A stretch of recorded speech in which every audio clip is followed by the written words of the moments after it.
வணக்கம் நண்பா.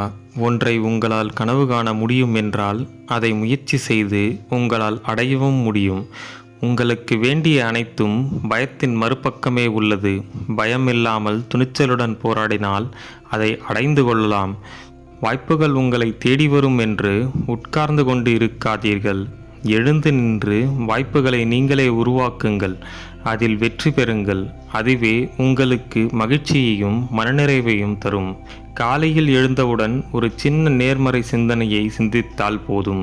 அன்றைய நாள் முழுதும் அது நல்ல நாளாக மாற்றும். வாழ்க்கை என்பது உங்களை நீங்கள் கண்டுபிடிப்பது மட்டுமல்ல, உங்களை நீங்களே உருவாக்குவதற்கும் தான்.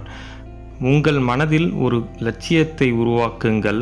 அதற்காக இடைவிடாது உழைத்து வெற்றியை உருவாக்குங்கள். வெற்றிக்கான பாதையே உங்கள் வாழ்க்கையை சுவாரஸ்யம் நிறைந்ததாக மாற்றுகிறது. நல்ல செயல், நேர்மறை சிந்தனையுடன் இணைந்தால் உங்கள் வாழ்க்கையில் வெற்றி பெறுவீர்கள். நேர்மறை சிந்தனையை வளர்த்து கொள்ளுங்கள். உங்கள் முன்னேற்றத்திற்கு உதவும் விஷயங்களில் மட்டும் உங்கள் சக்தியையும் நேரத்தையும் செலவிடுங்கள். மற்ற விஷயங்களில் அதை வீணடிக்காதீர்கள். அதுவே வெற்றியின் ரகசியம். மற்றவர்களுக்காக வாழலாம், ஆனால் அந்த முயற்சியில் உங்களை நீங்களே தாழ்த்தி கொள்ளாதீர்கள்.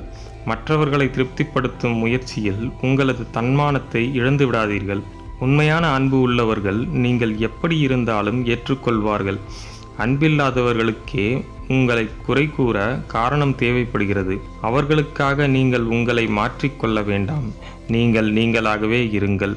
மிகப்பெரிய சாதனைகளை புரிந்த மனிதர்கள் அவர்கள் சாதனைகளை அடைவதற்கு காரணம் வலிமை அல்ல, விடாமுயற்சியே. விடாமுயற்சியே மாபெரும் சக்தி. அதை கொண்ட மனிதன் நிச்சயம் வெற்றி பெறுவான்.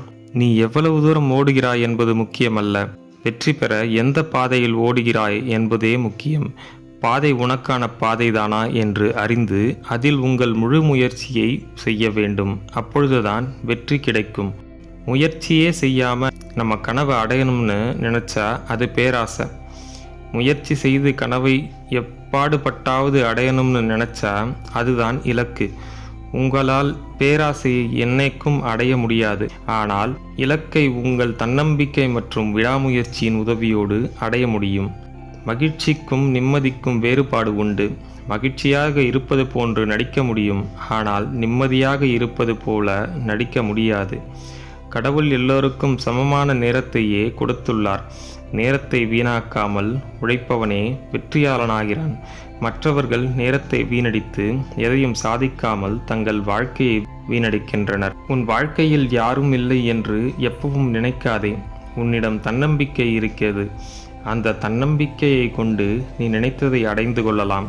ஓடையில் நீர் கலங்காமல் இருக்கும்போதுதான் அதில் உங்கள் முகம் தெளிவாக தெரியும்.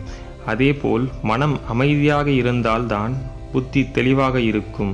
ஒரு மனிதனுக்கு தன்னால் முடிக்க முடியும் என்ற தன்னம்பிக்கையும் முடித்தே ஆக வேண்டும் என்ற கட்டாயமும் இருந்தால் அது எவ்வளவு பெரிய விஷயமாக இருந்தாலும் அவன் அதை அடைந்து கொள்வான். கற்றுக்கொண்டே இருப்பவர்கள் வாழ்க்கையில் உயர்ந்து கொண்டே இருக்கிறார்கள். எனவே நண்பா, கற்றுக்கொள்வதை நிறுத்தாதே. வாழ்க்கையில் கற்றறிந்தவர்களே பெரிய மனிதர்களாக மாறியுள்ளனர். நண்பர்களே, இந்த வீடியோ உங்களுக்கு பிடித்திருக்கும் என்று நான் நம்புகிறேன். பிடித்திருந்தால் லைக் பண்ணுங்க, உங்கள் ஃப்ரெண்ட்ஸ் அண்ட் ஃபேமிலிக்கு ஷேர் பண்ணுங்க. நம்ம சேனலை இன்னும் நீங்கள் சப்ஸ்கிரைப் பண்ணலனா சப்ஸ்கிரைப் பண்ணி பக்கத்தில் இருக்க பெல் ஐக்கானை ப்ரெஸ் பண்ணிக்கோங்க. நன்றி, வணக்கம்.